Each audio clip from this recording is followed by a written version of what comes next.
You mean right here? Is that what this is? Oh my god. We're gonna need a new game next week. I know. Hello, Samuel. Evening, Chief. You doing all right? You sound a little down. In truth, my friend, I have been dreading this evening. I appreciate your taking the time to point out my cognitive distortions, but there are some elements of my past that are especially painful to sort through. Hey, we were both bad guys, Andy. But we're not anymore, and that's what matters. This is true. Cognitive distortions are by nature illogical, but I have you to help me clear them up. You should decide what distortions you'd like to focus on tonight so that we may begin our work. I mean, last time we had some decent ones.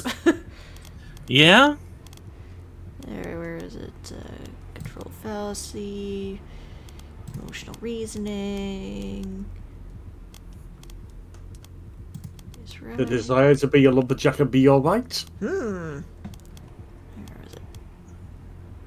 I think overgeneralization was the other one you had, wasn't it? Maybe. I think these will suit me fine. Lay it on me, boss. It is time for me to stop delaying. I suppose you might be able to guess what aspect of my past is giving me such distress. That heinous joke. It's all the horses you've loved. We could go for that once. It's a I know the pain you're cowboy thing. Yeah. You can't stop being reminded of what you've lost when reminders are in your own mind. But I'm here for you. I know you are, but it is still comforting to hear. Thank you, Samuel. Think nothing of it. I've lost a few horses in my time, and they're all still with me. I know you've lost a hell of a lot more of them than I have. Horses leave hoof prints on our hearts, and every one of them hoof prints is unique. I'm sure you wish you could have given them better lives. I just imagine if they animated it, and Andy's face would just be more and more confused right now. But their lives were unique because you were in them. Princess was only princess because she was my princess. Now I'm sure... Samuel, I was not talking about horses. Oh, you weren't? No. Shucks. Must have been something else then. You regret that joke of calling Aeneas anus. Well, that was a little childish, Chief, but you can forgive yourself.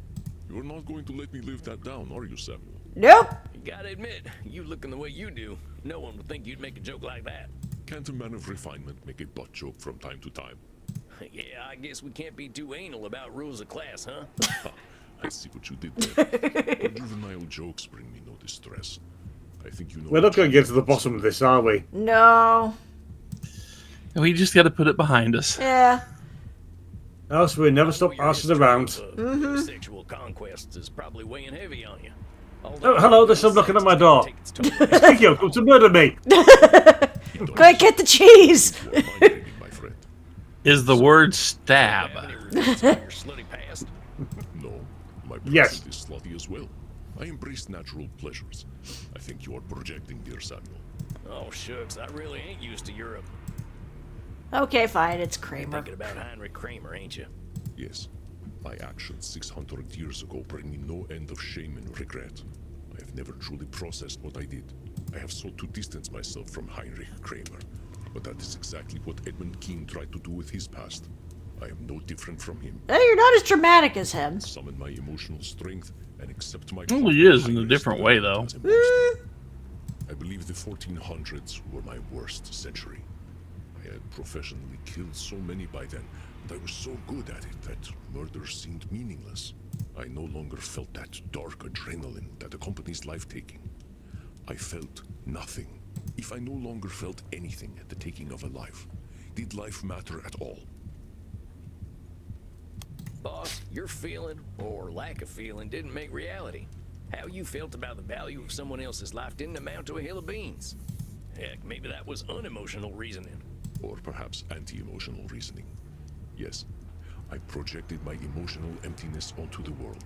In order to combat this feeling of emptiness, I transitioned from a simple vampire into a far more terrible monster. I became what is known in modern times as a troll.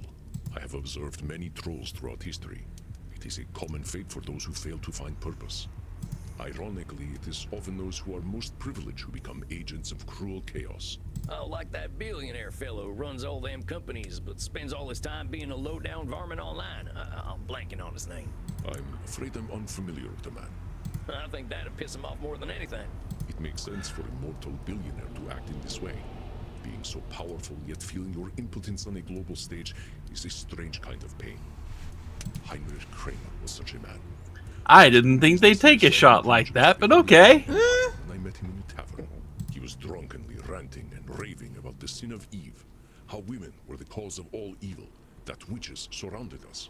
He had gathered quite an audience, delighted in egging him on to sound even more ridiculous. By the end of the night, he was spouting some nonsense about how breasts were chest horns, and that all women possessed a sacral hump indicating a vestigial tail.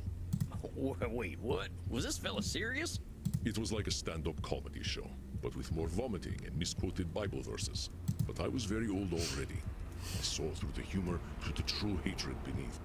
I cannot believe I ever saw value in such a fallen one. I ought to be ashamed. Well, dang. By Andy's reckoning, neither of us was worth saving either. Is that true? I cannot believe I ever saw value in such a fallen one. I ought to be ashamed. Maybe disqualifying the positive Hold then. up there, Chief. You've been a fallen one yourself, haven't you? I'd say you always had value. Heinrich Kramer's an asshole, I ain't gonna deny that. But he's a human asshole. I mean, not that he's literally a human asshole. That would be pretty gross. I understand. I love you, but I can't let my passions get the better. Why did I go to the exact same place you did? That's okay. All we're doing is being aware, right? You are, of course, correct, my friend. I will continue. Heinrich was already an influential friar in the Dominican order, with ties going all the way up to the Vatican. But his hatred was childish and personal. His persecution of witches failed because he seemed entirely petty. I functioned as his mentor and press relations manager.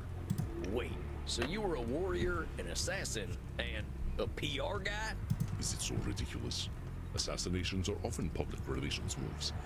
Dictators have their critics killed for professional reasons, not just personal ones.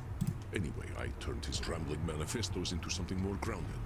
We made a scholarly appeal to Pope Innocent VIII to condemn witches, and he was only too glad to issue a papal bull.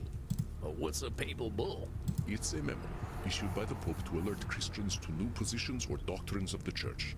In this papal bull of 1484, the Pope condemned those who consorted with devils, incubi, and succubi, and those who cast spells. It does sound like a bunch of bull. You are not the first to think so. This papal bull was largely ignored. Pope Innocent VIII was not a well-regarded pope. At this time in his life, he was a frail old man, mostly surviving on the breast milk of teenaged girls. He was far from a spiritual authority. Oh, yuck. I'm starting to see where the Puritans came from. The late 1400s often mirror our current times, I find. Intensely concentrated power does terrible things to men, especially when they feel threatened. Heinrich was intensely disappointed when this papal bull did not result in the widespread persecution of women. I encouraged him to intensify his efforts. Had it not been for my encouragement, perhaps the Inquisitions of the time would never have happened. Andy's taking a little too much I credit think for he's Heinrich's thinking evil he's doing. controlling I think things too Heinrich much had something here. to do with it. yeah. I encouraged him. I think you're laying too much of the blame on yourself, Chief. Yeah, you played your part in Heinrich's evil doing, but he did too. Maybe if you hadn't encouraged him, someone else would have. Or maybe he didn't even need any help. You can't know. It is hard to imagine that he would have achieved his goals without me, but perhaps you are right. I cannot know. It's very easy to assign myself all of the blame because I can control my own actions. Well, that's right. And you can't control Heinrich's actions. See how the student becomes the master? Yes, you are correct. I could not control Heinrich, but I did help him.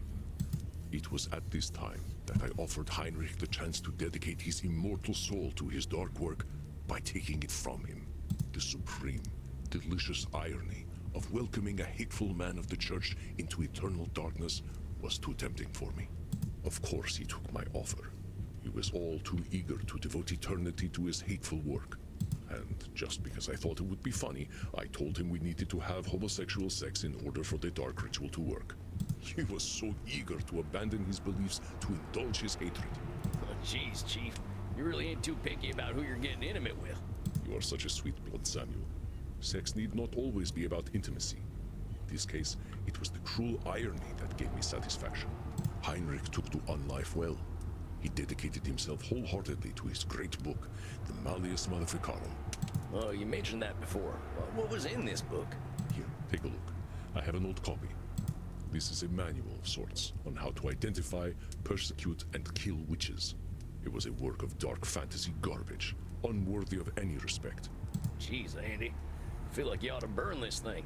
Smells like brimstone and bad news. No, Samuel. If the past does not teach us, we will be doomed to repeat it. I kept it to remind me of just how far I had once fallen. I gave him the brilliant idea of attaching Pope Innocent's papal bull to this work in order to give it legitimacy. We also fabricated an endorsement from the University of Cologne. Fact-checking was so slow back then that it would take decades to challenge the legitimacy of such an endorsement. Sounds like an election debate. You see, my friend, mortals are eager to follow instructions. Church authorities were all too willing to enforce these rules. Hold on there, boss. Maybe some mortals want to be ordered around, but there are always just as many rebels. You gotta know that by now. Of course. I am sorry. I let my emotions get the better of me. I think my current disgust for my old behavior is coloring my thoughts. But you are correct. I am overgeneralizing. You see, my belief that mortals could be controlled was validated by the clergy. I know that many, the wiser among them, ignored the Malleus Maleficarum, but many did not. And so, Heinrich became a superstar influencer. His works spread across Europe, and witchcraft, once a superstitious joke, became a very real problem to the public. This climate of persecution spread throughout the Holy Roman Empire, and would later fuel witch hunts even in your own country. But even this systemic persecution was not enough to sustain me. Acceptance of radical ideas has a way of normalizing the radical, and I soon became bored of Heinrich.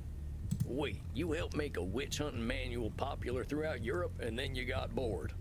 A troll requires fuel to feel they matter.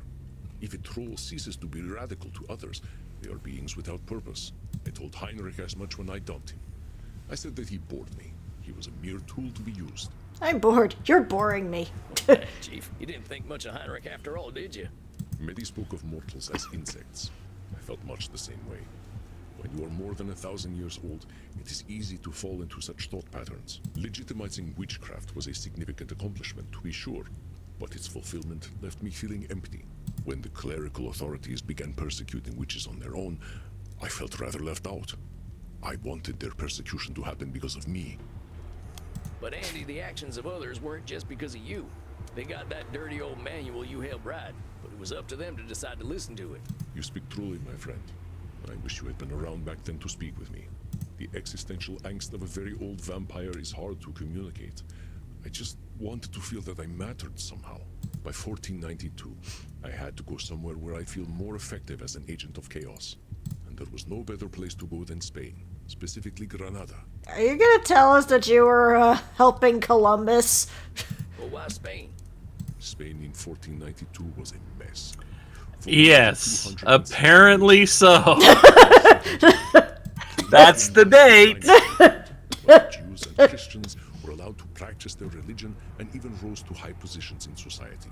But when Ferdinand and Isabel of Castile arrived with the Spanish Inquisition, it was incompatible with the harmony that defined Granada. I smelled blood, for lack of a more apt phrase. My instincts were correct. I arrived in Granada in April. Though the stones were still stained red, its conquerors were hungrier for blood than I was. Ferdinand and Isabella had just sanctioned Christopher Columbus's trip westward in search of treasures to fund their conquests. Hey, I know this one. In 1492, Columbus sailed the ocean blue. I have heard this poem as well, but they did something quite terrible. Do you know what it is? That is a dramatic understatement. Yeah. I mean, we did discover America, but that's not the Pretty sure that the terrible. Americans and Columbus weren't pals. Indeed, Columbus brought several of them back to Spain as slaves. I doubt the few that survived were fans of his.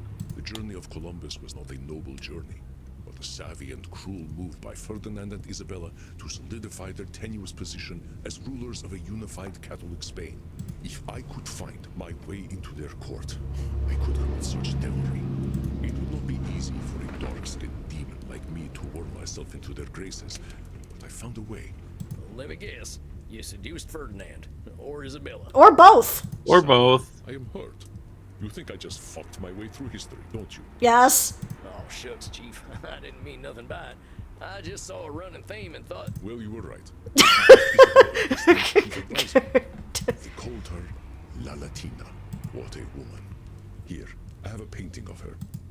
Her name was Beatriz Galindo. She was one of the most learned mortals I have ever met, if not the most. This painting does not capture her essence well, but she was also devilishly attractive. There is nothing sexier than an inquiring mind, and Beatriz, she was one of the sexiest women I have ever known. You sound a little smitten there, Chief. Better not let Crimson hear. She knows about Beatriz. Not everything, of course. She doesn't need to hear the most intimate details.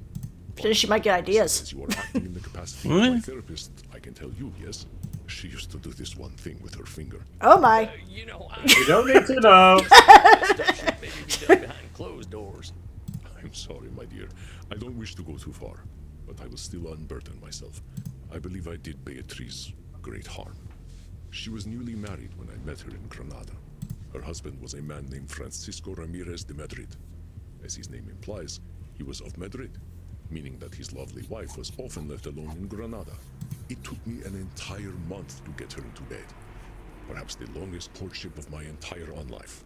Shucks. For an immortal being, you don't take your time much, do you? I don't usually have to try, but Beatriz was a woman of principle. She was not ready to cheat on her husband or her holy vows. She did not share her body with me immediately, but in her mind, the deed had been done 1,000 times already from the first day we met. I knew her by reputation before I met her, and I knew the way into her underclothes. It was through Latin. You mean not Russian? She was perhaps the global authority on Latin, largely an unspoken language at the time. I quoted Virgil to her, the story of my old nemesis, Anus. You mean Aeneas, right? What did I say? Definitely said anus. My mistake. Anyway, I knew I would be her match in Latin, so I told her, Nunc scio quid sit amor. Now I know what love is. She admonished me for my forwardness, but did so with a smile that she could not hide from me. With her husband in Madrid, I spent the warm Spanish evenings with her, drinking her blood and sharing thoughts of terrifying intimacy. Meaning you got up to a lot of kinky stuff. Oh, the kinkiest. We probed each other so deeply. Do you know what we did? Well, I can guess. We discussed Aristotle. Oh, you naughty boy. My God. Okay, maybe I can't guess. You cannot know true intimacy until you have delved deeply into Aristotelian logic, biology, and virtues with another. But Samuel, I used her. Even with the bond we formed, a bond that few couples on this earth could ever achieve, I used her. Through her influence, I was able to embed myself into the Spanish court. I introduced Ferdinand and Isabella to the Malleus Maleficarum. They adored it, of course. They loved blood as much as I did. So you were feeding poison to a couple of already rabid dogs. Yes, it inspired their brutal actions against the conquered Muslims and Jews, which delighted me in this foolish troll era of mine. After evenings discussing mystic ancient virtues with Beatriz, this was a great betrayal. I deserved to suffer for helping Heinrich, and I deserved to suffer for using Beatriz. I think she was trying to save me through our conversation, Samuel. I might have charmed her with my voice and my words, but she knew who I was. Have you read much about Aristotelian ethics? I'm from the south. We didn't discuss a lot of Aristotle out on the range. I think you will not. You weren't far off with that answer. Virtuous mean. It is not so different from the middle path we speak of so often. Between purposelessness and overambition, there is fair ambition. Between shyness and shamelessness, there is modesty. Reminds me a lot of Isabella d'Este and Dr. Drain. Exactly. Cannot sustain being individuals of pure vice or pure virtue. There is no peace in such ambition. But I could not hear her wisdom. I was 2,500 years old. Who was immortal to talk to me about ethics and virtue? Always right. I know there are plenty of ignorant old vampires. Age don't make for wisdom by default. But I could not. I reckon you know now you were being always right. Mortals have got a heck of a lot to teach us. Sounds like Beatrice had a real good head on her shoulders, like them transcendentalists I was lucky enough to get to know. I think mortals are better at asking themselves immortal questions than we are. You are right about that. It seems that we immortals are excellent at delaying those questions, sometimes for millennia. Even at 3,000, I am certainly not always right, as you have proven to me several times over. Oh, shucks. Shall we skip the part where you disqualify the positive, my dear? All right, just this once. It is simply difficult to reconcile my disappointment with myself, Samuel. That I helped the evil and used the virtuous. Once I had helped to fuel the bloody ambitions of Ferdinand and Isabella, I abandoned Beatrice. It is a dark thing indeed to live to be a troll. There is no fulfillment in such a life, only pain. A troll such as I was is a societal toxin. We break down the social contract and reduce humanity to a bestial state. If trolls are as powerful as Andy's suggesting, we got some real problems. A troll such as... I think you're giving trolls a little too much credit there. I had this conversation with Dr. Green once, where we talked about how a vampire is a vampire. Oh, well, a troll is a troll. They don't control the fate of the universe. A troll's got the power to be a nuisance, but it's up to everyone else to play along with them. From my perspective, a troll is a pretty damn weak person. Yes, you are correct. I was weak. I give myself both too much credit and too much blame. Quite the human paradox, is it not? You're still human, Chief. Alas, I believe I was a far more successful troll than I have been a sincere human being. I used Heinrich and Beatrice more effectively than I have ever helped kindly vampires. Andy, you're disqualifying the positive again. Whatever troll you were in the past, comparing him to the Andy of today is as useful as milking a bull. Well, actually, it might make the bull happy, but we Point is, if we're talking about the good you do now, what do your troll days have to do with anything? You're being a real Count Gloomula if you're taking something good and ruining it for no reason. Count Gloomula. Lumula? I know of no such man. I made him up, but he's just who you're being when you're knocking yourself down. You are correct, Samuel. May that Andromachos remain buried. I will not forget him, but not so that I might torture myself, but to remember how far I have come. I must say, I am feeling much less burdened having spoken with you, my friend. I feel as though I am in bat form already, with the wind beneath my wings. I'm glad to hear that, Andy. I don't want you weighed down. Would you like to go out for a night fly with me, my friend? That sounds like a mighty fine idea. Then let us go. The moon is high and the night awaits. Whee! Join Sam and Andy next time for Fathoms Below.